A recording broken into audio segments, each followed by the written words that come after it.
Okay, now good morning to our participants from West and good afternoon to the participants from East. Okay. So now I would like to welcome you all for the 4th pre-conference webinar organized by the International Conference on Environmental Monitoring and Management, EMM2020. Now, today the theme of our webinar is water quality monitoring. Now, before we move to the program, so let me give the basic instructions to you all, to the participants. Right? Please keep your microphones muted and turn off the video throughout the session. And if you have questions, okay, you can use the chat section and send the questions to all panelists. Okay, but it is easy for us to handle if you mention to whom you are directing the question. And okay, so and this chat section should be used only to ask questions. Then at the end of the session, maybe you can further have your discussions through email, right? When after the online session as well. Now, today we have 3 eminent resource persons, right? So, Professor Harsha Ratnaweera from Norwegian University of Life Sciences, Norway. Good morning, Professor Ratnaweera. Good morning. And Professor Jianzhong He from National University of Singapore. Good afternoon, Professor He. And we have Dr. Thushara Chaminda from University of Ruhuna, Sri Lanka. And good afternoon, Dr. Thushara. Good afternoon, Dr. Nisha, and good afternoon to all of you. Okay, now let's come to the program. Now, according to our program of the day, now the first presentation will be given by Professor Harsha Ratnaweera, who is a professor in Water and Wastewater Technology, Faculty of Science and Technology, Norwegian University of Life Sciences, Norway. The theme of the presentation is digitalization of the water sector, opportunities and challenges for environmental monitoring. Now, let me formally introduce Professor Harsha Ratnaweera. Actually, Professor Harsha Ratnaweera is not new to Sri Lanka. He has been working with us for long years now. Professor Ratnaweera is a professor in Water and Wastewater Technology, Faculty of Science and Technology, Norwegian University of Life Sciences, Norway. Actually, he is working in modeling, starting from modeling of wastewater treatment and water quality, then membrane processes, water treatment, other advanced technologies, and water resources management, image analysis, sensor development, and many such areas in environmental and water related subdisciplines. So now, without taking much time, I would like to invite Professor Ratnaweera to deliver his presentation. Over to you, sir. Thank you very much. Yeah. Let me share my screen. Okay. Good morning and good afternoon to all of you. And it is very nice to be invited for this presentation. Yes, I have been working with the University of Peradeniya for the last 7 years, and we have just got another project, and we will continue to work for another 3 years, but probably it's going to be another long-term work. When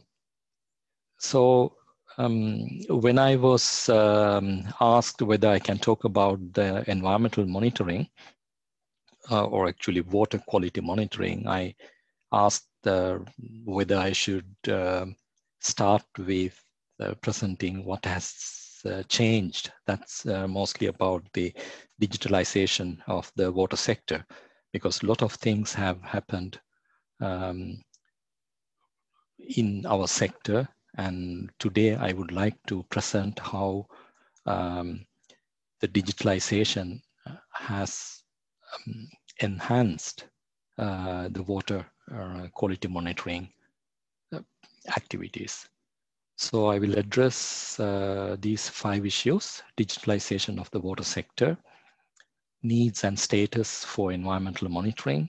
It's about water, real-time monitoring, cost-efficient monitoring, and a couple of applications.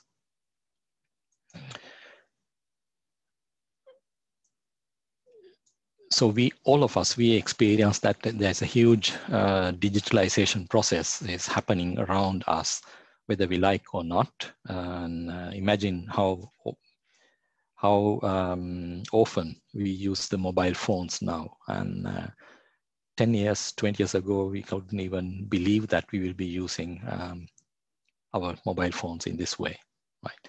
So even the water sector is changing, and we can use digital technologies to monitor the processes, optimize the processes, and control the processes.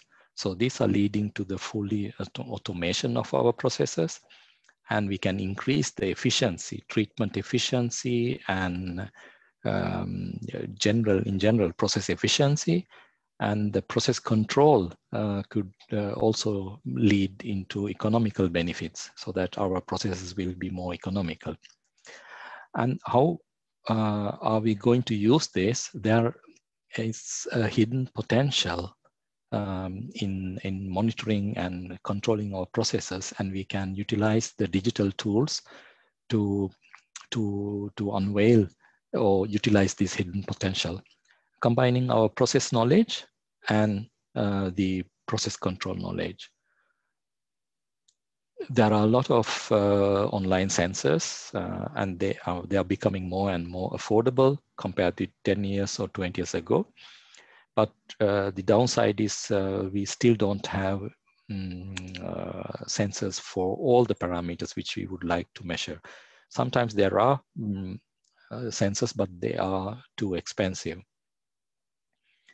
And when it comes to the advanced control systems, there's also a big change there. And all the water treatment plants, all the wastewater treatment plants, and even the transport systems, the distribution systems, they are becoming more and more automated and could be remotely controlled. So we are using SCADA systems, supervisory control, and then data acquisition systems. And the knowledge is coming more and more accessible, and the systems are cheaper and cheaper. When we are combining these two, the online sensors connected to SCADA systems, then we also get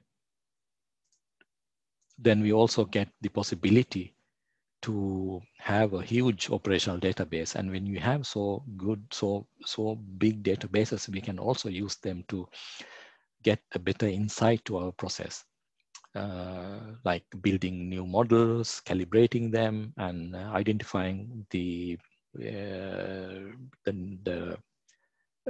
phenomena, what's happening during the processes. So digitalization in our sectors, it's not new. We have been talking about the process control for many years, and this is a classic example, very good and early book from 20 years ago.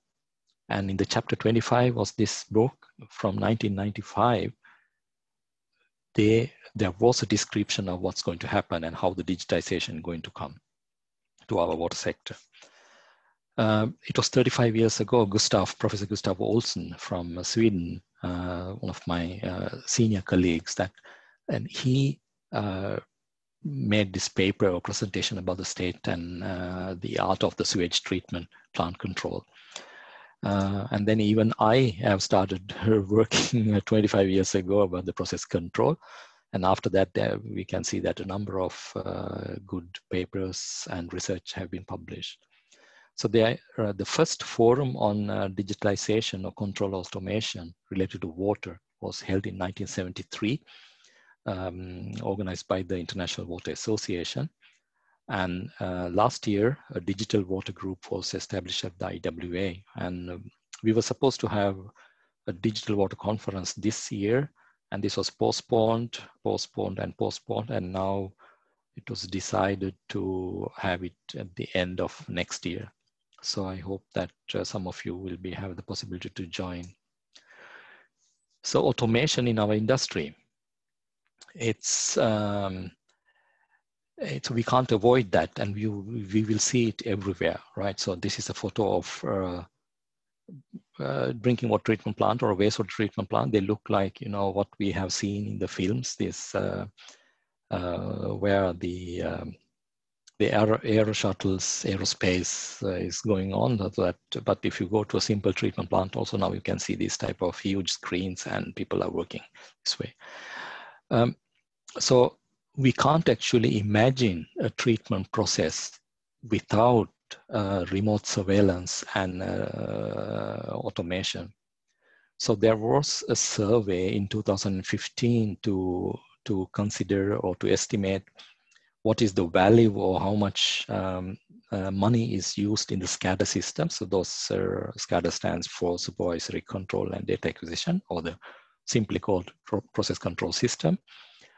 And they predicted that it will be doubled within 10 years' time. And at that time, even at that time, 2015, 5 years ago, the world was using $1.3 billion for just for control systems in the water and wastewater sector. So imagine what's going to happen now in 5 years. So we're going to see these type of systems everywhere.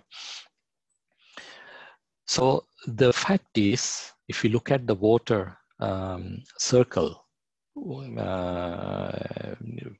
water from a river or a lake or groundwater, taking from there, transporting into a drinking water treatment plant, and then to supply into households or the industry, collect it from and through sewers, send it to a wastewater treatment plant, and send back to a river or lake. And this circle, and every point, you will see a possibility to use digital tools or IoTs, right? Internet of Things.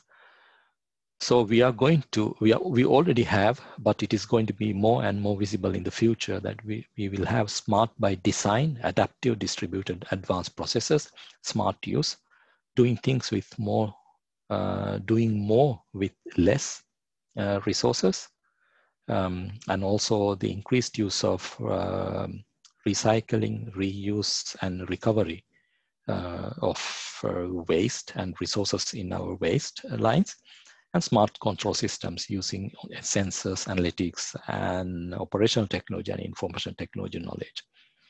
So we are talking about the surveillance or monitoring and control. That's where we are going to use the digital tools, right? And the result is that we are going to have an improved and more even treatment efficiencies of our drinking water and wastewater treatment processes. We will be able to reduce the health and environmental risks. We can also have early warning systems, because we can monitor the water quality in a smart way before the consumers get it. And of course, we can have a better economy. We will use less chemicals, less energy, and the residuals will be less, and a lot of possibilities. If you would like to learn more about the digital water, I encourage you to visit the IWA's webpage, or just simply Google Digital Water IWA, and then you will be able to download this very nice handbook for free. And it describes both advantages and disadvantages and possibilities in starting from the source and environment, and then the collection, treatment, distribution, and the end users. And digital water has different names. It's called as smart water, Internet of Water, Water 4.0, different things. And So I'm sure that you are going to enjoy reading of that. But digitalization of water, it is not only the positive things, there are also risks arising from digitalization.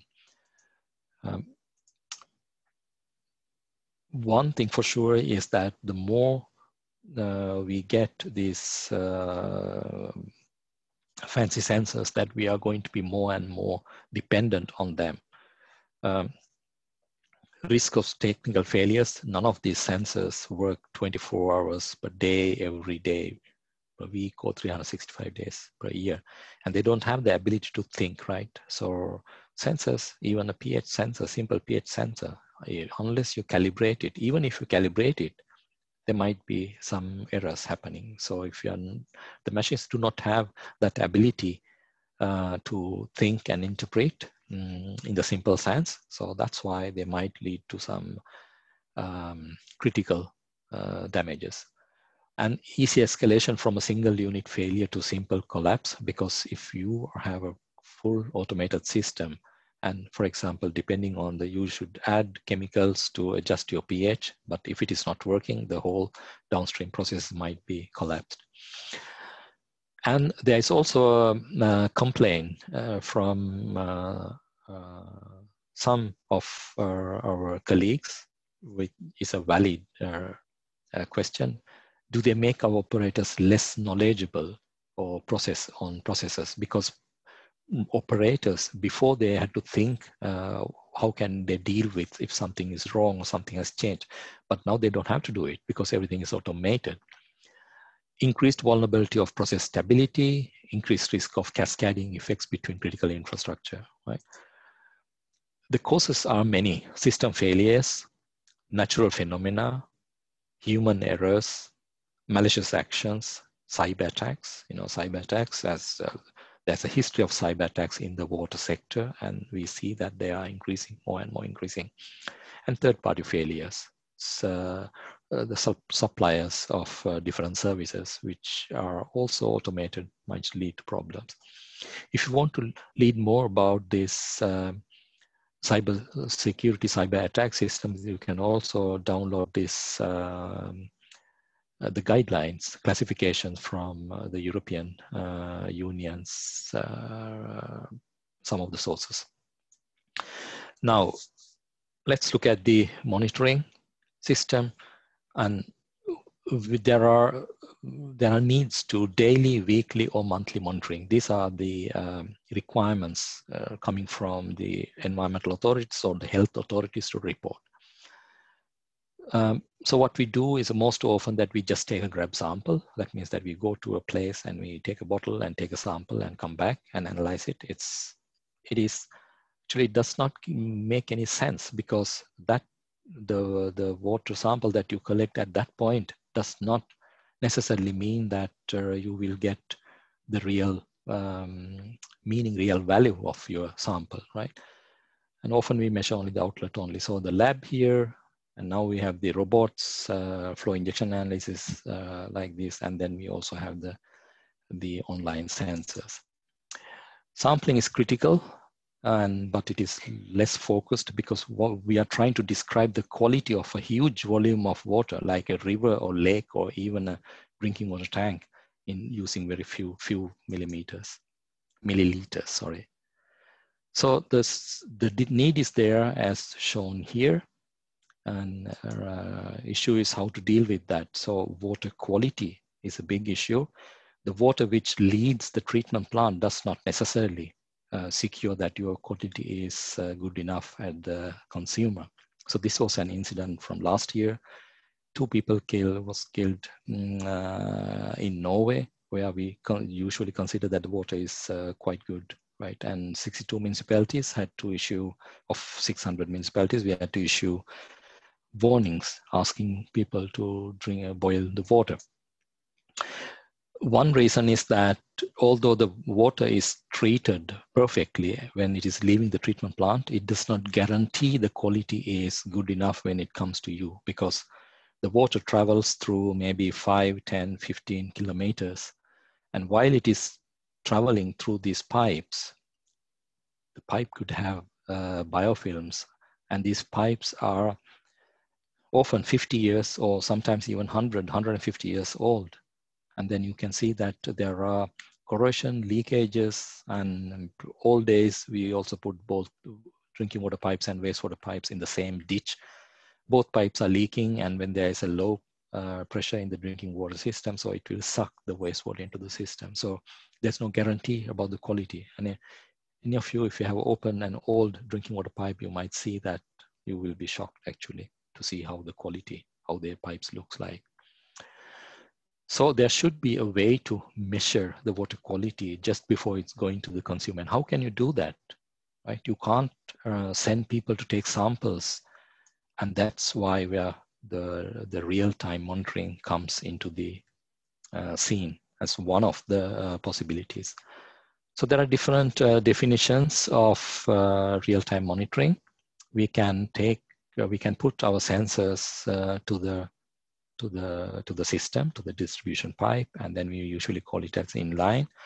We can take a bypass line and measure it online, or we can take a sample offline and send to the lab. And this is the more common mode of measuring things. But we can also take a sample offline, but use it for automated or rapid analysis. Then it's become near real-time measurements. So types of real-time measurements, there are systems with chemicals like robots, FIAs and CIAs, sensors without chemicals, ion selective electrodes. The most common one is the pH measurement. And then we have photometric systems, or we have virtual sensors. Virtual sensors, that's where we use digital tools. Turbidity, it's a simple, one of the simplest real-time measurements. You just measure the fraction of water, for the light, which is reflected by 90 degrees. And these things are quite cheap and available, and then you read the turbidity. You get the value online. There are problems with sensors because when you have these sensors long time in water or wastewater, they tend to get make biofilms, but there are now systems. Either you can use wipers like in the car or ultrasound systems. Microbiological quality this is one of the biggest challenges because the normal tests, the growth count, cell count takes 24 hours, but there are now systems which can estimate this bit faster, but still we are looking at 8 hours or 12 hours. But the problem is that no treatment plant, no city can have a reservoir to keep water for 1 day, which means that by the time we get the results, then people have used that, so it's too late. Visual sensors, suspended solids, it's a lengthy process, for example, and you have to take a sample, filter it, dry the filter, wait, and estimate the suspended solids. But if you could use the turbidity, which you can get the value instantly, then you can estimate the suspended solids. So simpler explanation of visual sensors is estimation of suspended solids through the turbidity, because the results have shown a linear relationship between the turbidity and suspended solids. Now you can also find these type of, the magic sensors. This is from Scan from Austria, and there's another company, Go Electronic from Germany. And one sensor can provide the analysis for maybe 10, 15 parameters. So what they do is that they have this scanning spectrophotometry, and then they measure all these values, wavelengths, and they can calibrate it and estimate the data. We are also working with the combination of this concept with fluorescence, and then we think we can come closer to the microbiological quality definition. Cost-efficient monitoring. Imagine that you want to measure the water quality along the shores. One alternative is that you have to put monitors of sampling all the way, but another alternative is that if you have a regular shipping traffic, you can put some instruments into the system, and which will take samples every continuous, and then you can measure the water quality along these lines. But again, if you combine it with satellite data, then you can calibrate the satellite data to cover the whole range. So there are many smart ways to do that. And one of the simplest way to show how it works is that aeration of a biological or activated sludge plant. If the amount of oxygen what we need is 2 milligrams per liter, you don't need to supply so much oxygen. Run the aerator all the time, right? So if you connect this into a DO sensor, you can keep the oxygen level or aeration in this way, so which is going to be quite economical. So there are a lot of possibilities, and I hope that you will get some interest to look into the digital tools possibilities and how IoT is going to change our lives in the water quality monitoring. Thank you very much.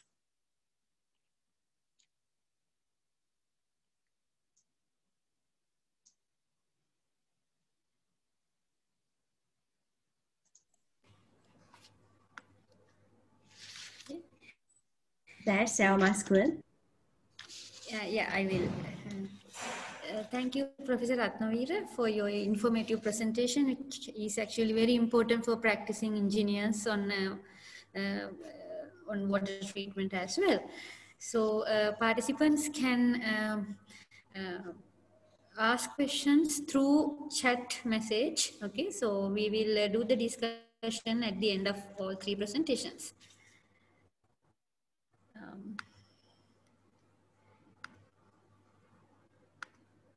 Okay.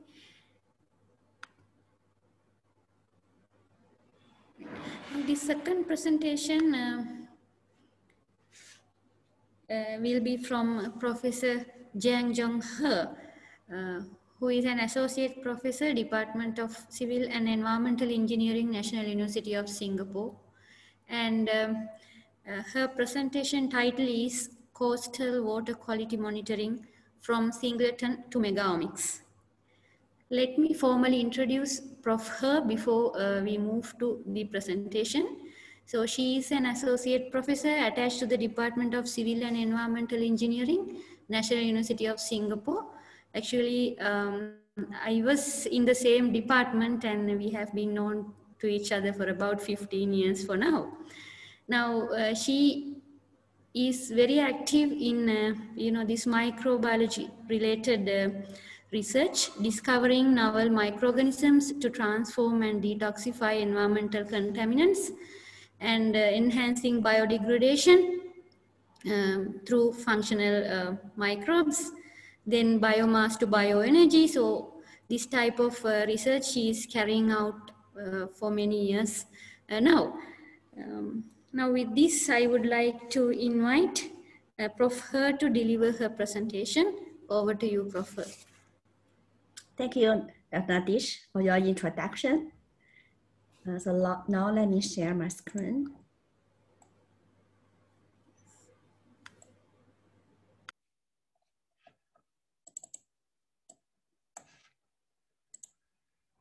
Okay.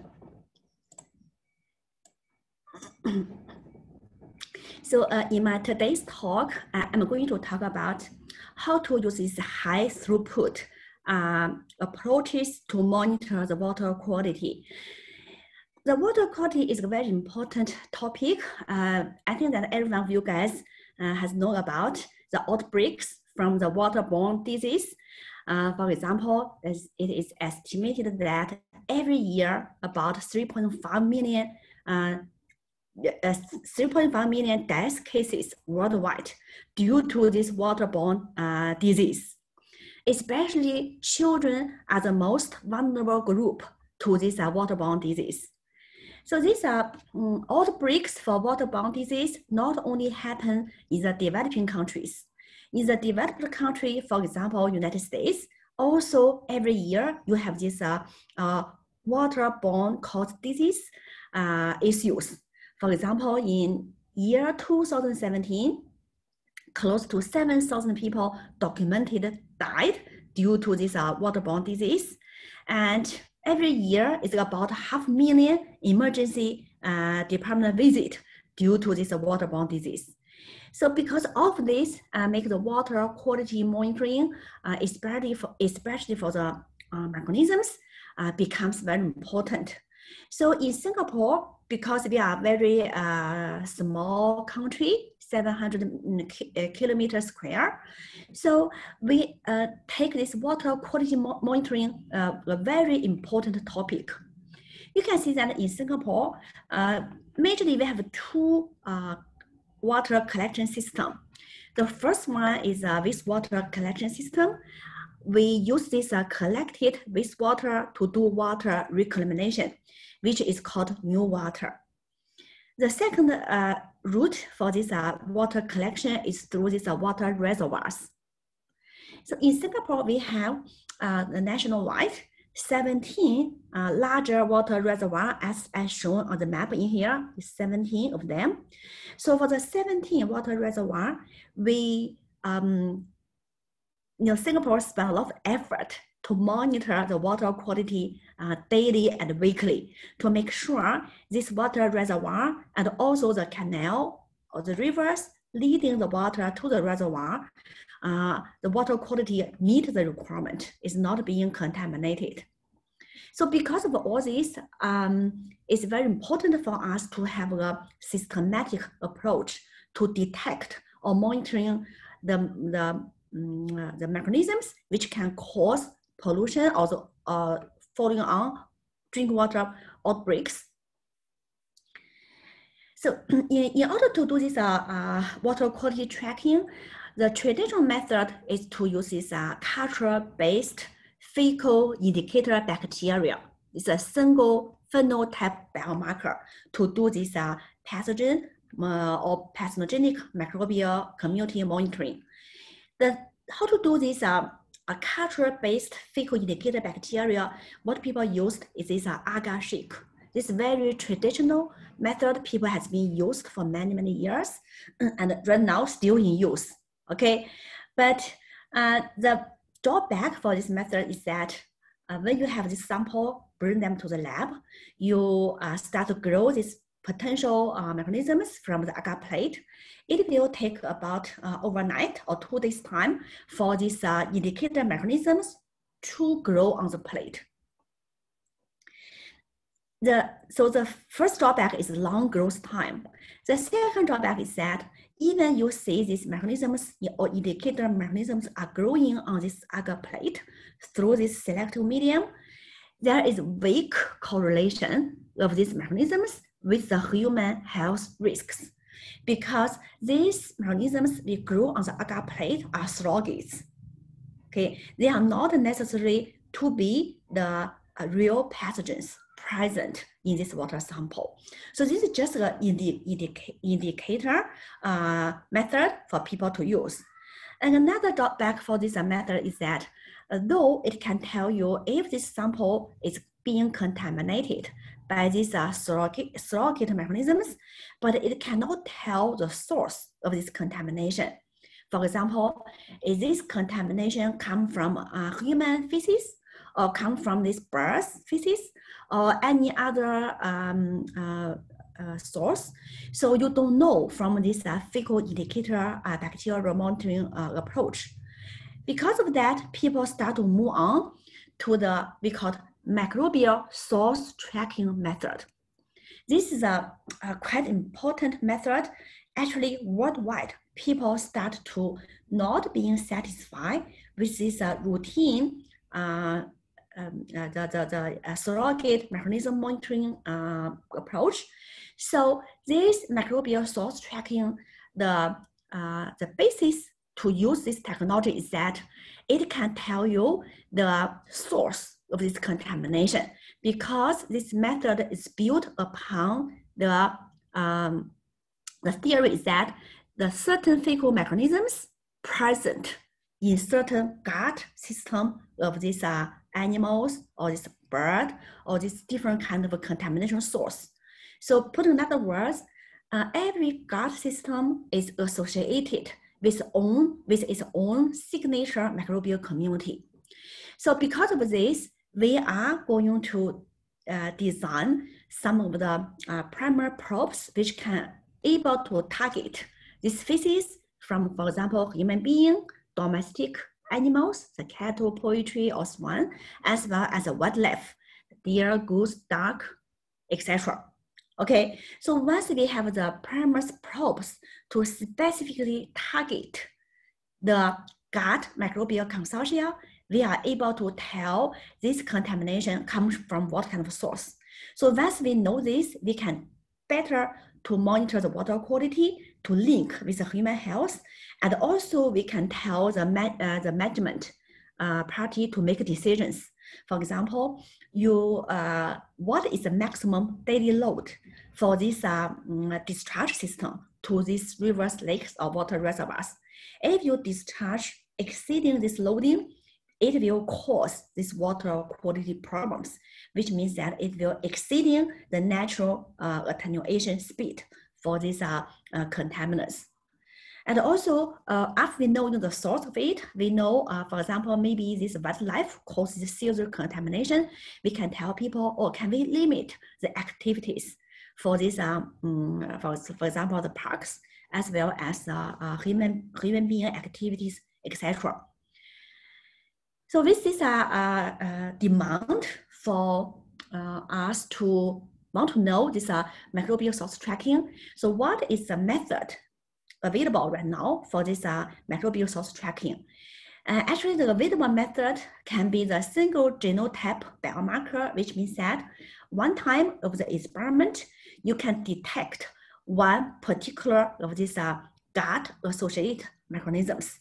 Can be pathogens, can be virus, can be the surrogates as well. So the PCR FISH and qPCR, this is a single genotype approach, which means that at one time you can only detect one specific mechanisms in the gut-associated microbial consortia. Because of this low throughput, so people are kind of not very satisfied with this method. Then we start to move on to this high throughput method, which is called MacRarray. Okay, for the MacRarray, which means that one running, you can put millions of probes on this MacRarray system, and one running, you can get all the information on this gas-associated microbial consortia from different sources. Okay, so that's what is today my focus in here. Let me briefly show you the working principle for this high throughput, the chips-based approach. So just I told you, each of the gut system of these animals or this bird, they are associated with their particular populations.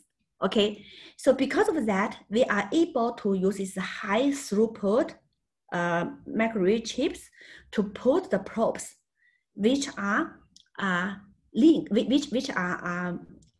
these probes are designed just for this different kind of microbial consortia. Okay, so after we put the probes on these MacRarray chips, if your contamination, let's say if you come from the grazers, the cows, elk, the horse, etc., then after running our MacRarray chips, it can tell you, oh, you know what, these mechanisms are associated with the gut microbial consortia from these grazers. Okay, clearly you can differentiate them. Another way is that if you have this the sea lion, especially in Singapore, we are surrounding Singapore is all this beach area. So we want to know the sea lions or other kind of the animals in the sea will cause this contamination or not. And another thing I say is the human being. For human beings, the feces, we really mainly take them from the sewage, because the sewage leaking or contamination to the water reservoir or the rivers is another very important topic for people to identify. And you can see the bird, there's another cluster of them. So this all this information, if you have given me a sample, we can run on these array chips. Then immediately it can tell you these mechanisms associated with the grazer, human being feces, or the bird feces, etc. Okay, so that's a working mechanism for this high throughput approach. So we just summarize the comparison for this the low throughput and the high throughput method. So for the single host specific genes, usually they are very insufficient and also very time consuming. You really depend on just one biomarker at one time. So this one, the microbial community, they may evolve and change with time. So make this method very unreliable.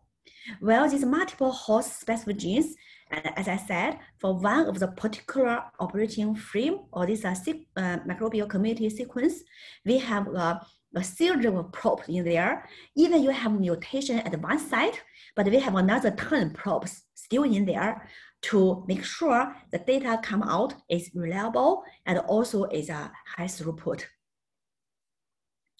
So this a slide I want to show you the advantage for this Mega-Omics PhyloChip.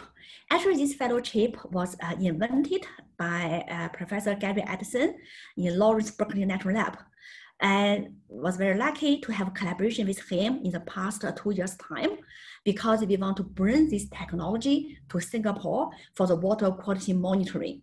So you can see this PhyloChip, the advantage is that it can analyze the entire pool of the 16 SR gene, okay?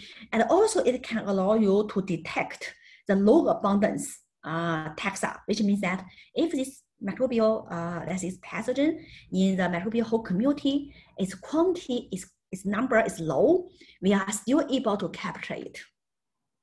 Also, this PhyloChip can make you reproducible, okay, for multiple replicants compared with other experiments. And we also have controls in here to make sure it's working properly. And also this one, because we don't have sequencing, these primers are all built in to these chips. We don't have sequencing errors in here, so no artificial inflation of the low abundance for the low abundance taxa.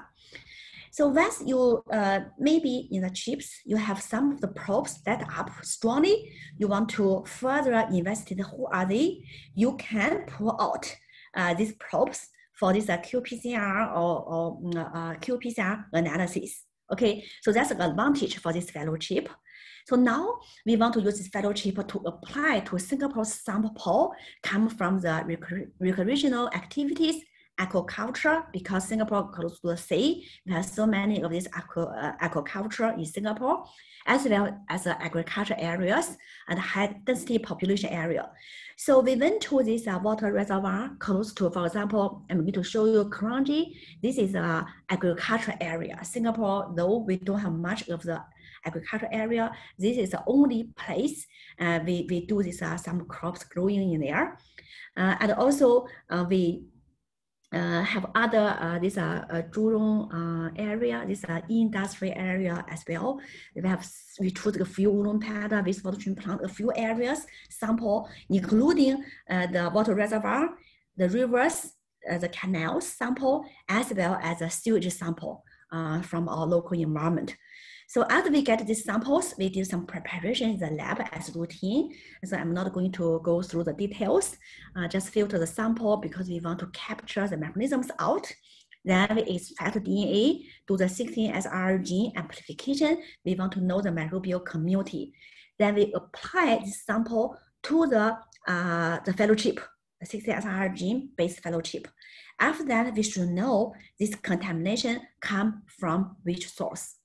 Okay, so with this information, we took 10 samples for our initial screening. You can see the 10 sample, including one is sewage. So the sewage sample, which means that the contamination majorly come from the human feces.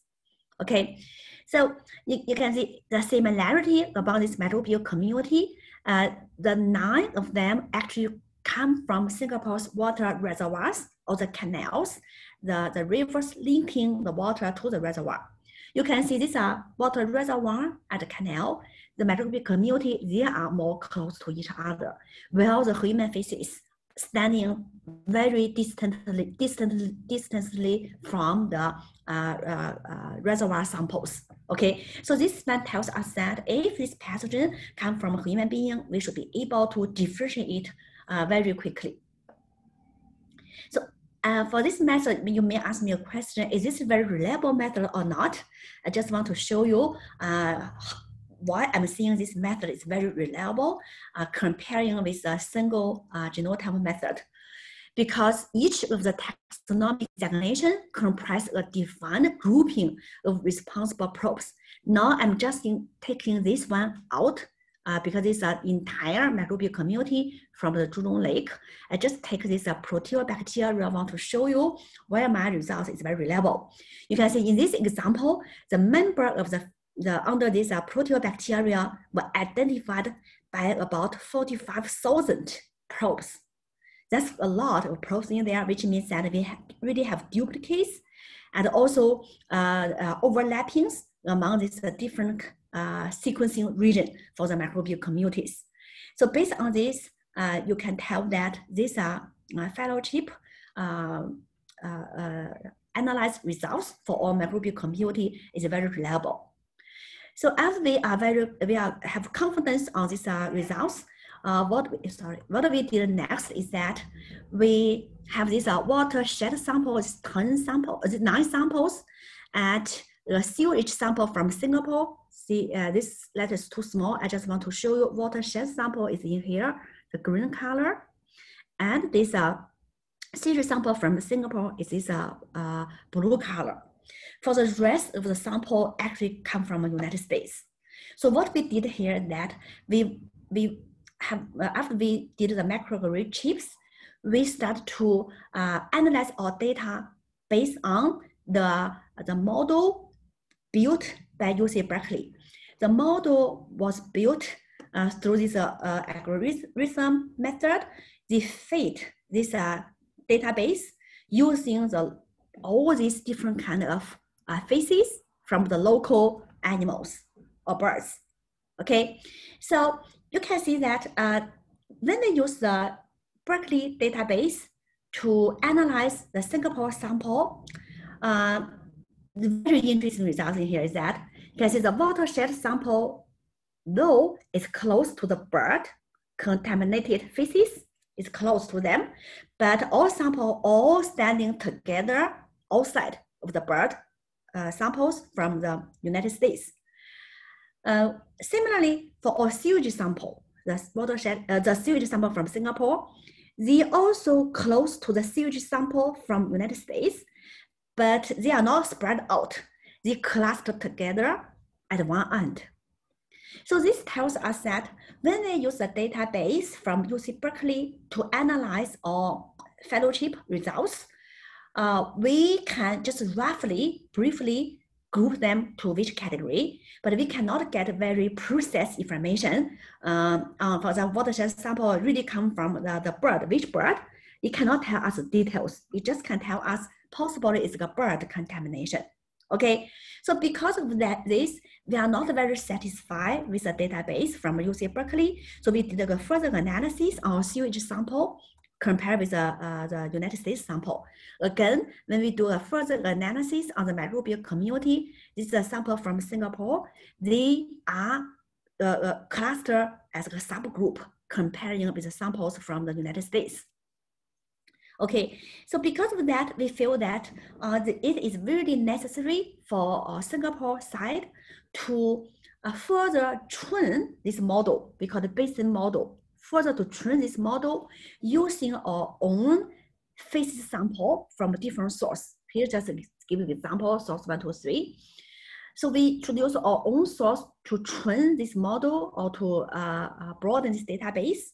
Then after that, we use this modified database to detect our own sample. We call it sync. Okay, we put our sample in here, so to see if this model can detect our contamination source or not.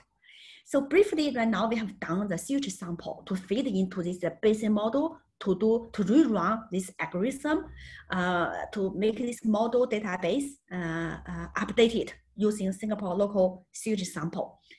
And also what we are doing is that we also get these samples from these different sources, cow, goose, horse, cat, dog. The otter is a typical Singapore thing, and monkey, etc. So we get samples from all these wild animals and also the domestic animals to fit this model as well. Okay, so now I'm going to show you the Singapore sewage sample feed results. You can see that after we feed the Singapore sample in, these are human septic, all this left-hand side sample come from the United States. So after we training this model, we feed our sewage sample in, you can see that it come out, feed our own, only through our own trained model, it come out, which tells us it's from sewage. But if you use the Berkeley sewage sample trained model, it cannot detect our sewage sample, no green color showed out. Okay, so this might tells us that it's really necessary to build our own database for this water quality monitoring based on the previous available database from UC Berkeley. So now we start to, after we use sewage to train that, we get the reservoir sample from Singapore from 5 locations, as showed here. For these 5 locations, we purposely picked the number 3, 4, 5, 6. Actually, it's very clean water reservoir. We really don't expect any contamination.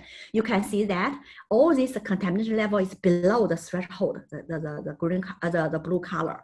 Well, for the watershed 1 to 2, we know this one is a reservoir. The contamination is less, but in this the canal linking to this reservoir, there's human activities, people walking their dogs, their cats, their different kind of animals in this area. We do see there is a sewage, sewage related microbial contamination in this area. And the watershed 2 is Kranji area. Kranji, as I said, is the place, is the agriculture for Singapore. So in this area, we found that we do see this sewage contamination from there. Okay, so you can see after we training this model, it gave us results, what we expected. So further training is still ongoing.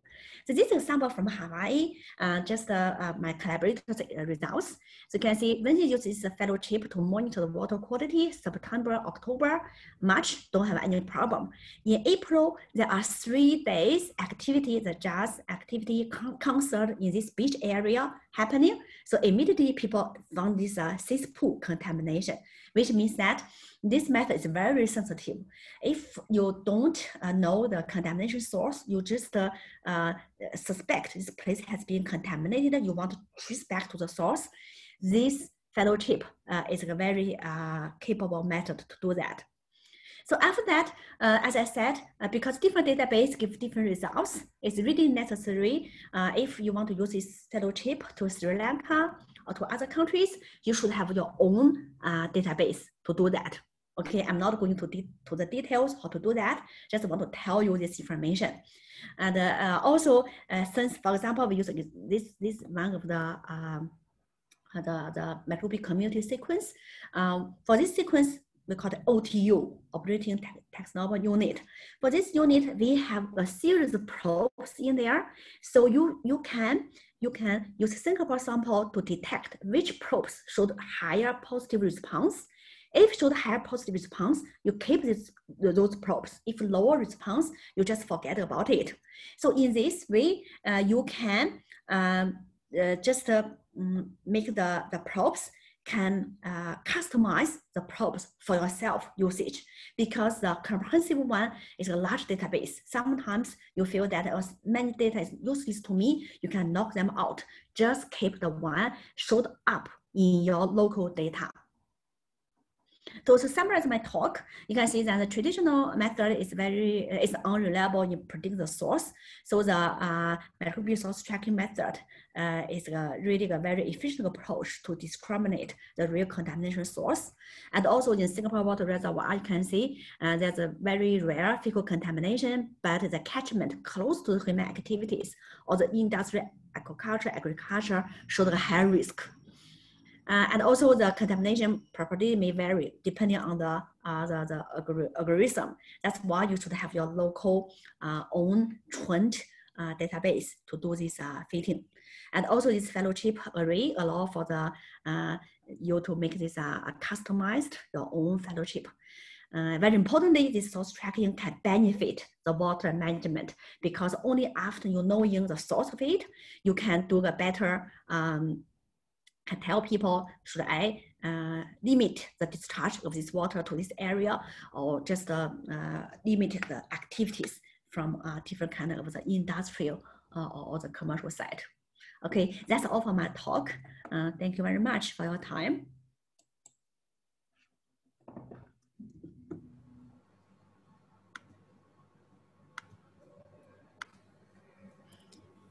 Yes, thank you, Prof. For the very informative and interesting presentation. Actually, it is very important for us also to maintain the water quality in our drinking water sources around the country.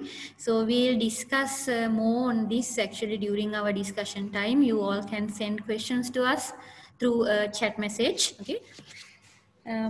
Right now, the third presentation of the day is to be given by Dr. Thushara Chaminda, who is a senior lecturer, Department of Civil and Environmental Engineering, Faculty of Engineering, University of Ruhuna, Sri Lanka.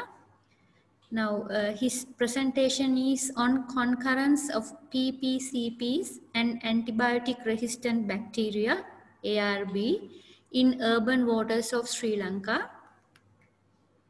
Now, let me formally introduce Dr. Thushara Chaminda. Now, Dr. Thushara Chaminda is a senior lecturer attached to the Department of Civil and Environmental Engineering, Faculty of Engineering, University of Ruhuna, Sri Lanka.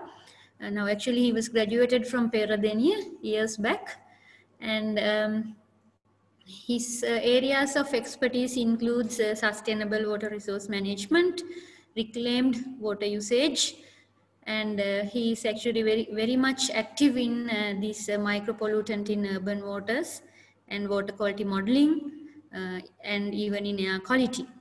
So without taking much time, I would like to invite Dr. Thushara Chaminda to present his work.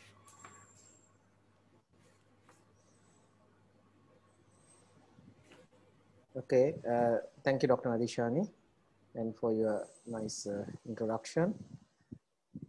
And also, anyway, you have put me the very young picture of me, which has been taken for quite a long time ago. Right, anyway, so, right. Dr. Adishani, I think you can hear me well, right?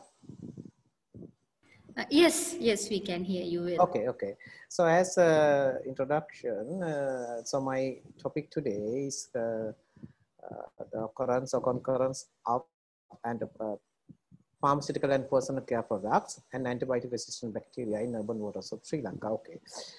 So as you can see, the title is that what I'm going to talk today is about the PPCP, or personal care product, or pharmaceutical and personal care product. So what are they? I think you all know those things. Pharmaceuticals mean that simply this medicine or the drugs that we are taking when we get sick, right? So the product used by individual for personal health, or maybe sometimes the agricultures or the livestock farms. And personal care products are used by individual for personal care or cosmetic reasons, such as the cosmetics, sunscreen, or shampoo, even the insect repellents. So now the question is, right, okay, now if you look at that, the PPC sales data in some regions in the country, in the world, here, right, you can see the United States being in the top, and also the Japan and Germany like that. Right, and then what we are going to do with this PPCP, you know that we take this the pharmacy, I mean the medicine, and sometimes the remaining drugs. What we are going to do, right? And then of course that these are some surveys that I found in US data, and then it says that more than 50% of in US citizens, they just dispose to the garbage. Even we have done the similar research in Sri Lanka also, that but of course from the limited report that we also found that some of the people just discharge or just put into the dustbin, right? Okay, now here, the picture I grabbed here from the US EPA. So the PPCPs, actually, you know that the drugs or medicine we are taking, so have been probably been present in the water and the environment for as long as humans have been using them. It's there. As you can see in this picture, sometimes the remaining drugs, medicine we just throw away. Sometimes we just put into the garbage, but sometimes we just put into the toilet and flush, and they may be discharged to the environment through our feces or urine, right? Now, it's a new thing. Do we need to really worry about it, right? Okay. So now these are the modes that maybe the originate of PPCPs, and then how they may come to the environment, as you can see from the hospital or domestic or urban areas, right? Or maybe from the livestock farms or through the wastewater treatment plants, or they may enter the environment, right? Now, environmental concern. Now, this is one of the things that I just want to tell you, right? Because some of you are very, aware of these PPCP things or these micro pollutants. Now, in this picture, as you can see, right, in 2004, in India and Pakistan, then 3 species of vulture, the bird is vulture, right, was reported. I mean, the surprise death, unusual death rate among these 3 species of vulture. And it was found later, the reason is this drug called diclofenac, right? So diclofenac just, because it is used by humans, but it also used in the veterinary medicine in certain countries. And then India and Pakistan is also used in the cattle industries. You know, the vultures are, you know, that they take these remaining parts of this in the cattle industry. So somehow it has gone to their body. And then that was the reason for this sudden unusual death among them.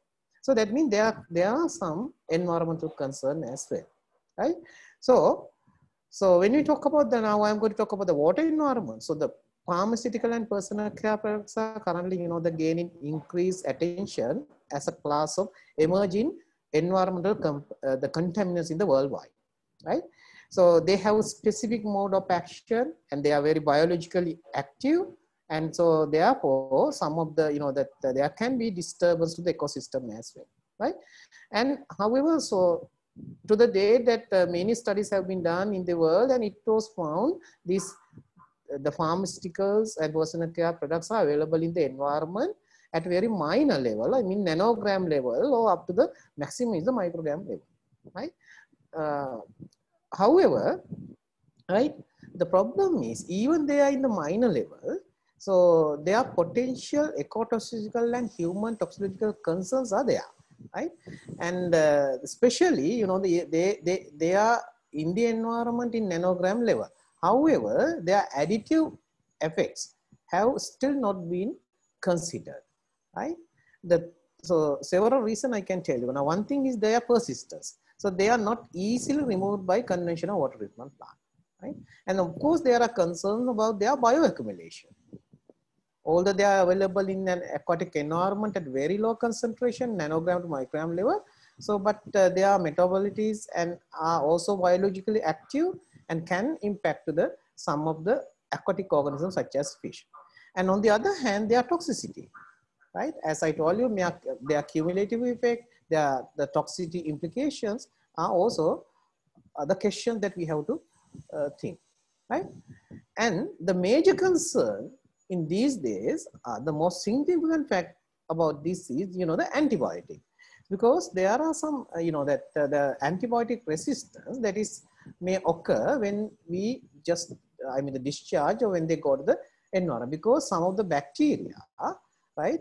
They are not, you know, that we take antibiotic just to simply to kill the bacteria, right? When we get some bacterial infection, we take the antibiotic. But however, when then the bacteria become no longer, the antibiotic become no longer capable of controlling or preventing the bacteria growth, so it will be a big health issue as well.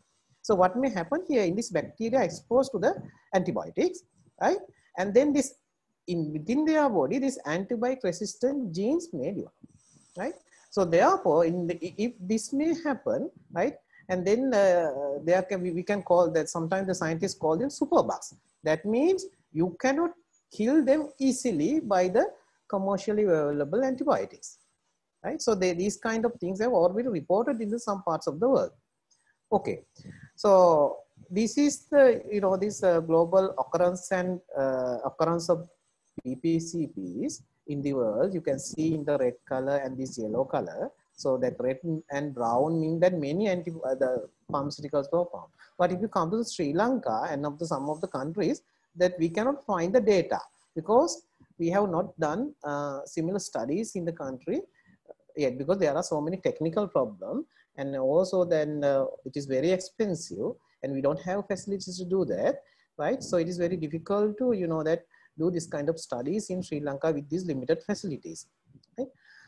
Now these are, you can see that some of the common pharmaceutical and personal care products including the antibiotic. I'm not going to discuss one by one, but you can see how we have to analyze them. Usually we need LCMS, so sometimes actually for the better accuracy we need LC-MS. Of course, some of the pharmaceuticals that we can analyze by GCMS as well, right? Okay, now here we can see the summary. There are the concentration available in the water environment.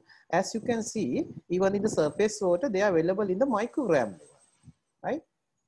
Some of them. Even the groundwater, they are even more trace amount and then even nanogram level, right? Of course, some of the researchers have already reported the availability of PPCPs in nanogram level or microgram level in drinking water as well, right?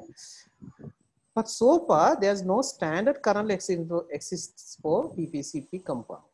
Of course, that European Union have some guideline about 10 nanogram was just set in 1995, and USA, of course, they are considered as 1 microgram for it. They are just guideline, and Japan is currently, that they are considering the risk assessment, right?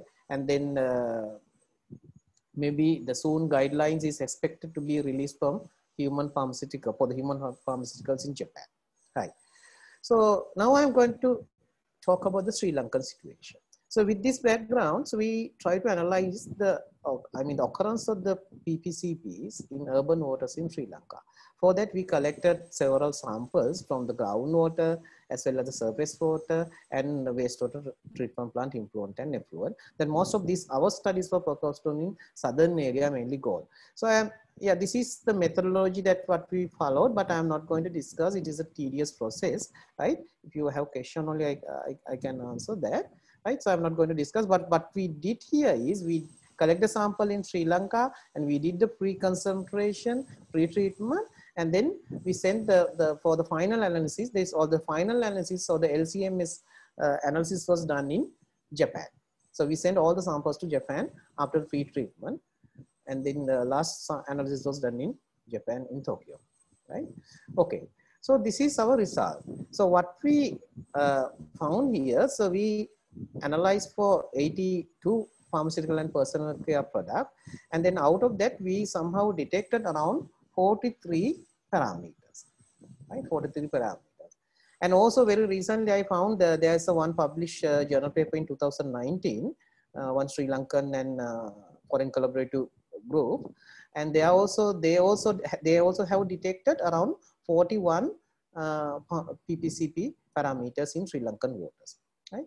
So this is so you can see that what are the concentration level, that simply what I can tell you that concentration level are it is actually within the limit that the researchers found in other countries as well, right?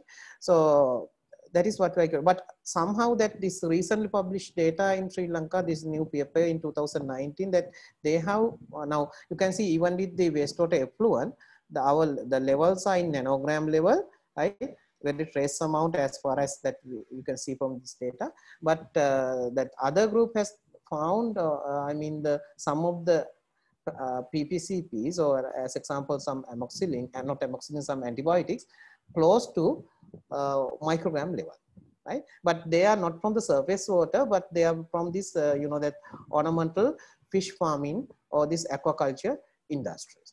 Anyway, so then my next one is about this antibiotic resistant bacteria. So now I am sharing with you this one newspaper article by Reuters. So they have mentioned about in like 3 years back, the rise of superbugs, right? Of some, and then which is difficult to globally control. So the superbugs means that as I told you, that some of the bacteria develop, right? So that they are resistant to antibiotic, and then they are called superbugs.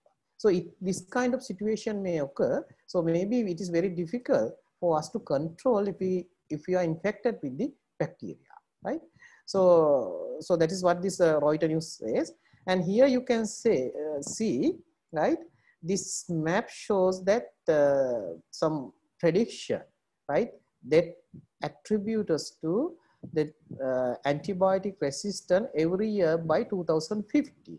So according to this, according to this model, right, by this resource in 2014, so they just predict there can be 4.7 million deaths in future because of this antibiotic resistance.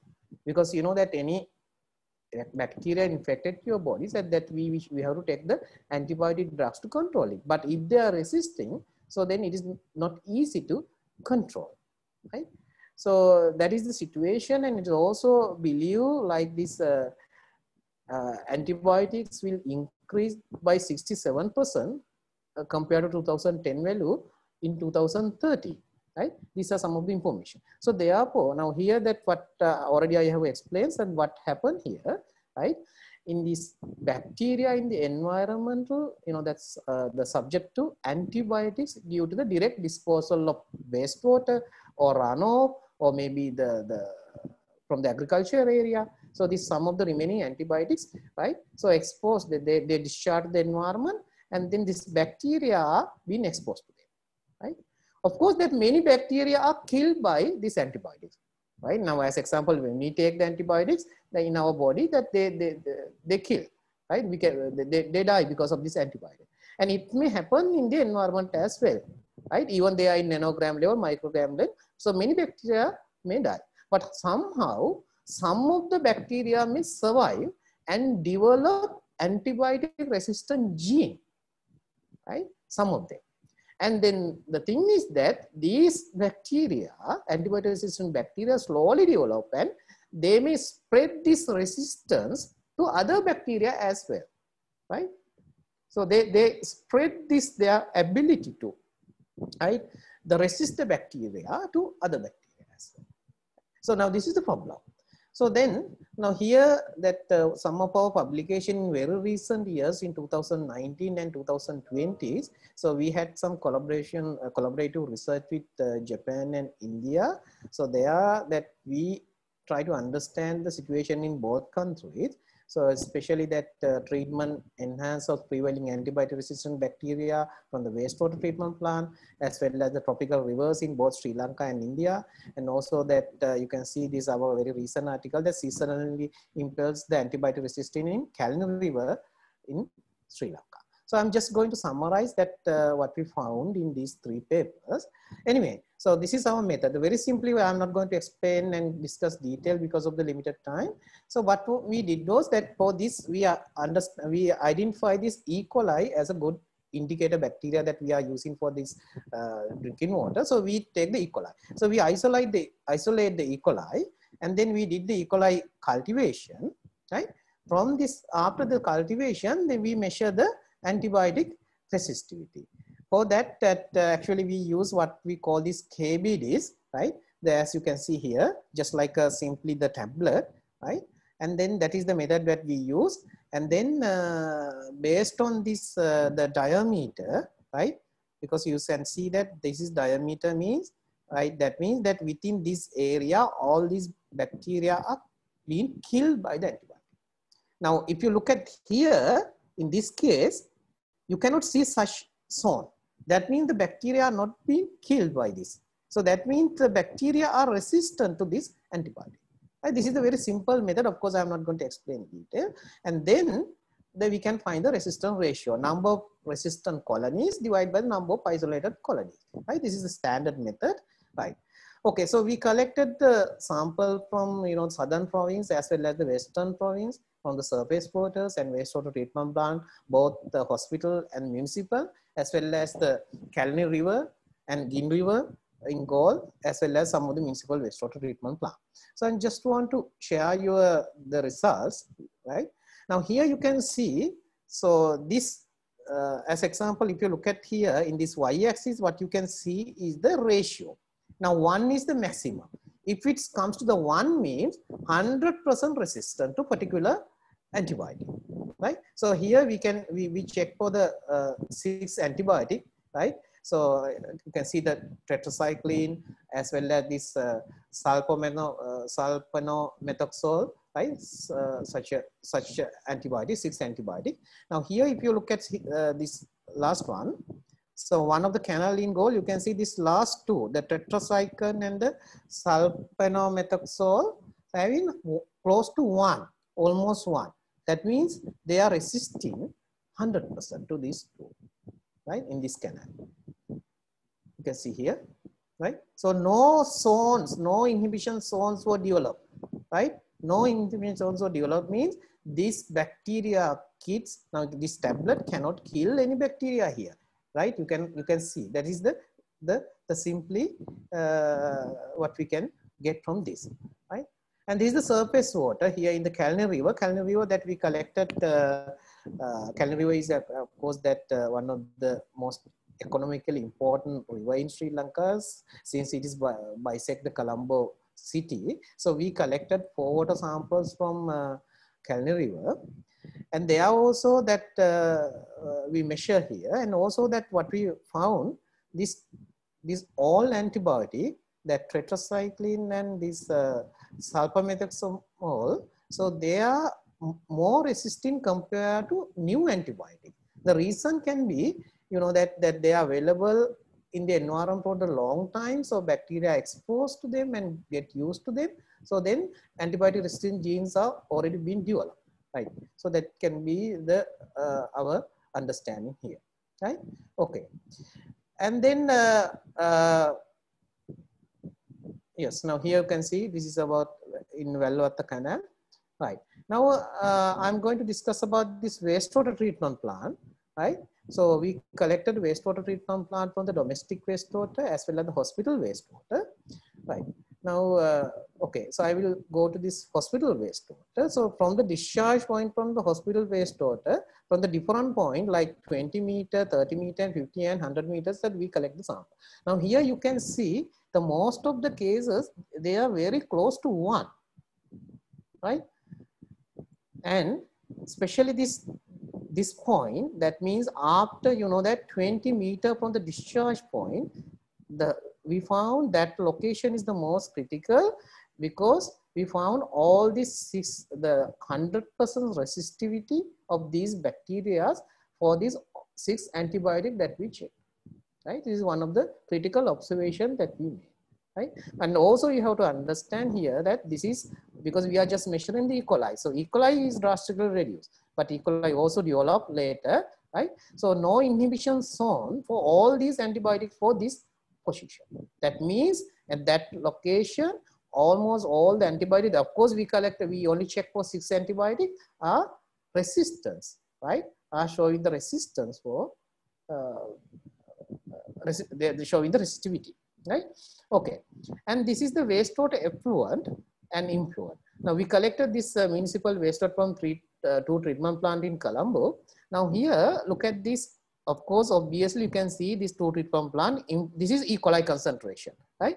Influent E. coli concentration and effluent E. coli concentration is, of course, the reduced during the treatment plant. That means the E. coli is removed by this treatment process. So E. coli concentration is right far below compared to the influent. But if you look at the resistivity, the resistance, now here this red first treatment plant, the red color is the resistance, right? Now you can see that effluent resistance is higher than the influent. The both treatment plant, you can see observe the same thing almost, right? So that means even the E. coli has reduced, but not the resistance. E. coli concentration might have reduced, but the resistance is not reduced, or resistance is rather increased, because that maybe the more strong bacteria may survive during the treatment process, right? So if I summarize what we observe this research, so we observed this 43 PPCPs were detected in urban water system Sri Lanka, and also the results are very similar with that very recent published article by the different group. And all the sampling points subjected to antibiotic resistant test had colonies that resistance to more than 1 antibiotic category. I mean, it from the surface water, the river water, canal water, or wastewater, everywhere, at least more than we found, right, the resistant to more than one antibiotic. And on the other hand, we found the municipal canals, or just the canal that discharge the municipal wastewater, maybe having higher resistivity bacteria than the major two rivers that compared to that Gim River and Kalari. And of course, that wastewater river plant effluent contain higher resistant colonies than the effluent. And also that one of the critical thing I already discussed with you, and that we observed that 100% resistant for all the 6 antibiotic in the canal, where the 20-meter downstream from the discharge point of the hospital wastewater river, right? So I think that should be taken into serious matter. And also that I already told that the remaining bacteria in the, even after the treatment plan, right, remaining bacteria can adapt in the presence of antibiotics and lead to the further increase in the resistance, right? And also these E. coli strains of all the location exhibit the multi-drug resistance. That means more than one antibiotics resistance we observe. So there can be some health concern in near future. Okay, and also that I already discussed that higher resistance to all generation antibiotic like tetracycline or sulfamethoxazole were observed, right? So therefore, what we going to suggest for the future consideration is the treatment should be done to remove these remaining antibiotics, and continuous monitoring should be done, and also the education of educate the people to separate this waste as well as these pharmaceutical and personal care product, and not to just discharge to the environment. So if we can provide some better method to at least collect them, or they just return to the hospital or maybe the pharmacies, so that can be one good option. And also the last but not least, that we may need to develop some strict rules and policies for industries, hospital and municipal wastewater discharge, right? And also this community effective monitoring and implementation system should be there. Okay, thank you very much for giving me the opportunity for the organizers. So if you have any concern, so you can send some message to the chat room. Thank you, Dr. Nadishani. Over to you. Yes. Now, yeah. So, thank you so much, Dr. Thushara, for showing, very much interesting results to all of us, and important for all of us. Actually, it is very important for us to understand the repercussions of what we are doing today, right? So now I think it is time to, because there are a lot of questions from attendees to the panelists. So I think it is the time for us to start the discussion. Okay, so I will ask a few questions actually from all 3 experts, and yeah. So let me ask the first question from Professor Ratnaweera. Actually, there are many who needs to know the possibilities of using this type of, online monitoring systems in a country like ours, where we have a lot of economical problems. So can we do such?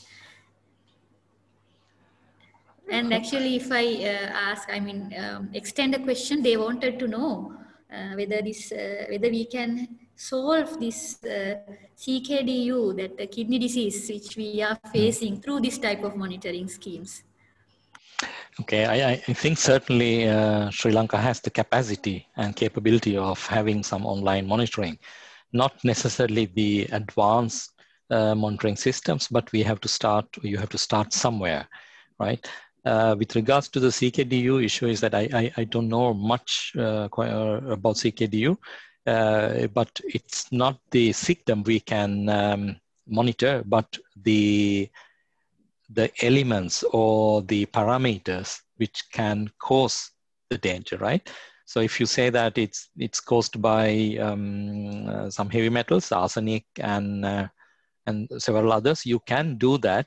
But for monitoring of CKDU or pollutants causing CKDU, I don't think that you need to have an online monitoring system, because the concentration of these parameters, they don't change so often, right? So if you can take a sample, like say once a month and analyze it, so that's also good enough, rather than taking a sample like once a year. That's the response to the CKDU issue. Where to start?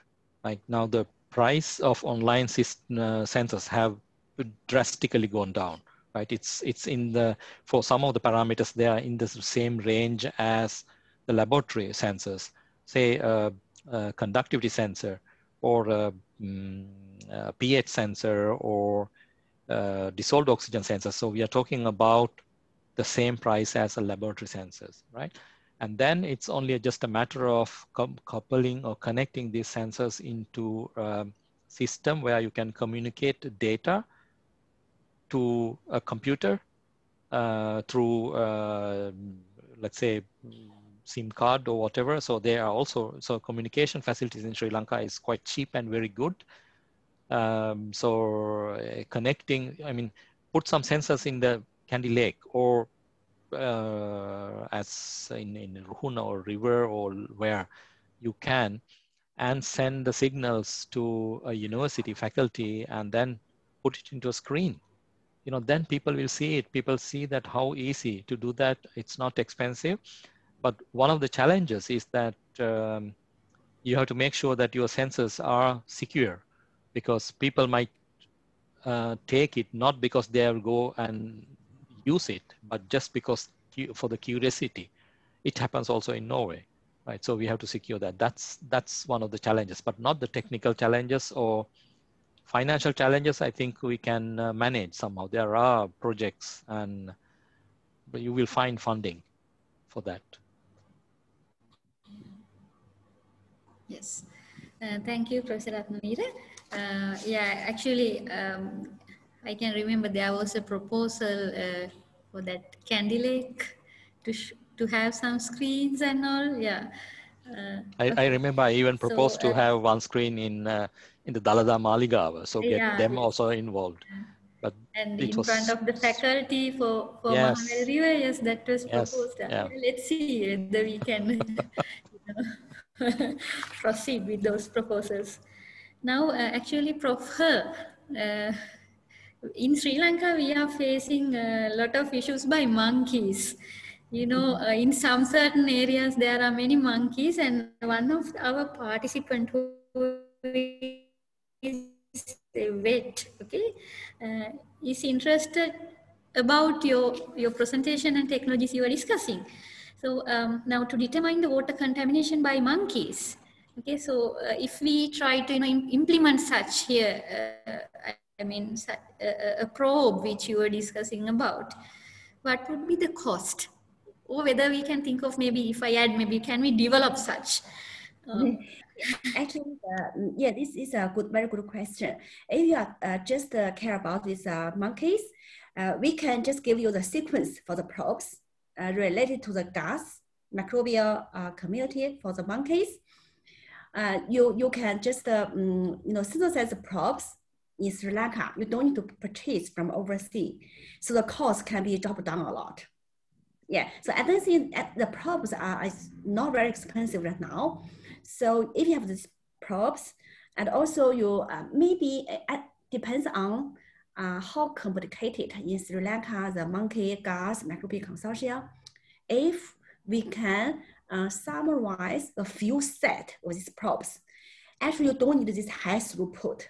You just do this, let's say, real-time quantitative real-time PCR. Just this one time, a few probes detect this monkey contamination will be enough.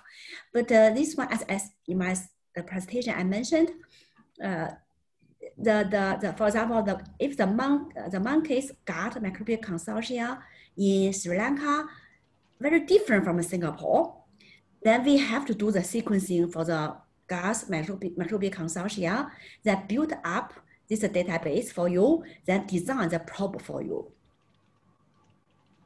So this one needed to do investigation, but we found that maybe Sri Lanka and Singapore is, all this kind of subtropical area. Yeah. They're in habit, everything is similar. So maybe the Singapore probes will apply to Sri Lanka. That's highly possible. Yeah. But American, the probes are quite different from Singapore. Yeah. So this one. Yeah, that means, Prof, actually, I also wanted to ask you now. So if we are going to generate this type of probes, it is better to have our own local database. Is that that is the conclusion, right? Yes, better to. But as I said, we've also that's one sample, data I did not show you. Actually, or the database we developed in Singapore, if we use the data from Hawaii, in Hawaii is like the subtropical area. So we found that Singapore data matching the Hawaii database very well. So that's based on that data. I just from my personal judgment, I feel that the database we developed in Singapore, many of them should be able to apply to Sri Lanka samples. But we need to verify. Yeah. Thank you, Prof. And yeah, Dr. Thushara, there are a lot of questions about PPCPs also. Now, one major thing our attendees wanted to know is regarding the difficulties in Sri Lanka to conduct analysis of these particular, contaminants. So do we have technology? Do we have places to measure? So your opinion? Yes, Dr. Nanayakkara, it's obvious questions, and because as I already mentioned, it is, difficult to measure the PPCP in the micro level because they are available usually in the nanogram level. So what we did in Sri Lanka, because we need actually LC-MS or LC-MS, and of course that you need the expertise for that. So far what we did in Sri Lanka, that I had this fortunately collaborative research work with India and Japan. So we did the pre-concentration here, and then I sent a sample to Japan. But of course, if we have, if any institute have the LC-MS, we can, of course, some parameter we need LC-MS to get the more accurate data. But LC-MS can be used because some, as far as I know, that LC-MS is available in some of the institute. So we can develop such protocol and then we can measure it in Sri Lanka as well. But of course, we need the standards and others. So it's possible to do that, develop that protocol in Sri Lanka. But so far, as far as I know, what we found already in Sri Lanka, this final analysis is being done in other countries, not in Sri Lanka at the moment. Okay. Yeah. But however, that antibiotic resistivity, we can measure in Sri Lanka easily, right? If we have this so-called this KBDs, so then that can be done in Sri Lanka. So that can be done. Resistance you can measure, but the concentration of the drugs, it's not easy to be measured because we have to develop that protocol and we need the equivalent LC-MS or LC-MS. So it's costly actually. Yeah. I think in future we might think of purchasing this high-tech equipment. Okay, actually we have a lot of such problems, but still it is very much interesting to see. We are still carrying out this type of work in Sri Lanka as well. Now actually, Professor Ratnaweera, I was actually this question is regarding the risks arising from digitalization. So what type of backups should we think of in order to reduce such risks in plants if we are using online systems? So do we have any backups to reduce the risks? Yes, because there are also possibilities in the digitalizations to make security measures, saying that, okay, if you know that, for example, pH of your water usually is between, let's say, 6.5 to 7.5, and if suddenly it shows like 8, then we can program to say that an alarm signal which goes to the operator saying that something wrong go and check the pH meter and also say that if it is going beyond those values should not be used in process control. So that's one way of doing it. Those are the technical side. But when it comes to the, the deliberate actions like cybersecurity, cyber risks, for example, if the chlorination process is automated in a drinking water plant and someone wants to just to, the manipulated saying that to show the double the value of chlorine, which is actually, but you are dosing only half of that. That means that you are sending your water with a half, polluted one. So then you need to have, for example, chlorine monitor to measure the residual chlorine after the dosage. So there are ways to do that, but the problem is that the cyber hackers who do not know the process, what they do is it's easier to control. But if it is a process engineer who is becoming a cyber hacker, and he will not only change the dosing pumps activity, but also he will also manipulate the chlorine monitor, right? So there are a lot of things, and the problem with industrial countries is that many of our wastewater treatment plants and drinking water treatment plants, there's no one at the treatment plant after 3 o'clock on Friday until 7 a.m. on Monday. And weekdays, no one after 3 o'clock until 7 a.m. the Monday. So everything's automated. So our risks are much higher than when you have people in the plant. Yes, thank you. And now, Prof, actually, now when it comes to this same organism from different sources, now, for example, E. coli, let's say from different sources, from human or from other animal, how different the effects can be now when we have different sources but the same organism. Your microphone is, yeah. Yes. Sorry. So yeah, you mean for E. coli in different source, what's the difference regarding their sequence, right? No, how about now the effects? Let's say how they affect on us. Yeah. That's the fact. Oh, that one, usually for E. coli so diverse. Under E. coli, we have so many different kind of species and strains. So what we are looking at is just one particular type of E. coli, let's say strain. For example, O157. This one is a pathogenic mechanisms. So when we do this water quality analysis, we want to particularly know these are disease-causing pathogens. But for other kind of E. coli species or strains, actually we don't care about that one too much. So we have to narrow down to the particular disease-causing species or strains. Okay. Yeah, so I think there are some participants who are very much, interested about the techniques which you are discussing. So I think you all can contact her probably, regarding your questions even after the presentation. Okay, now if I come back to Dr. Thushara for a very quick question. Now, actually, there are some questions from participants like, now, what type of sources might be contributing to these, antibiotics and all in our water sources, whether it is households, okay, individuals or hospitals like places?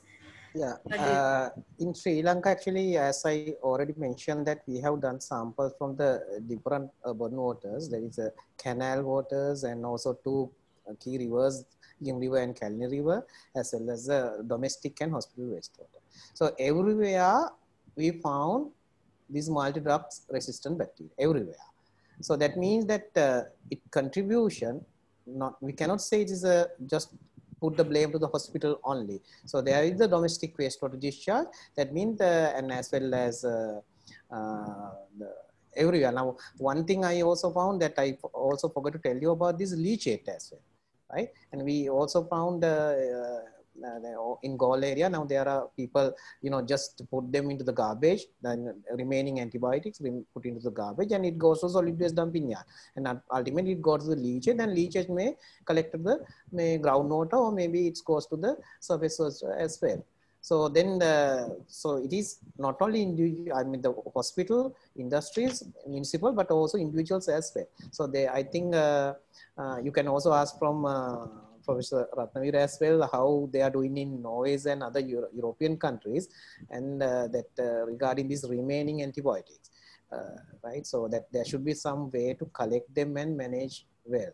Otherwise, that if we just expose them to the environment, then this resistivity slowly, we know that bacteria are exposed to them, and then their genes develop slowly, and then they develop the resistance, and then these bacteria spread their resistance ability to other fellow bacteria.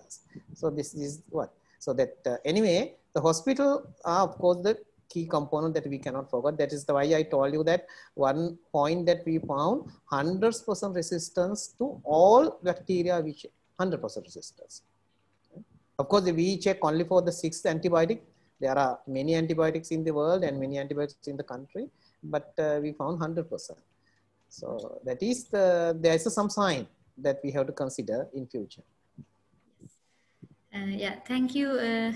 Actually, although there are a lot of other questions coming in now, actually we have, we are almost there, yes.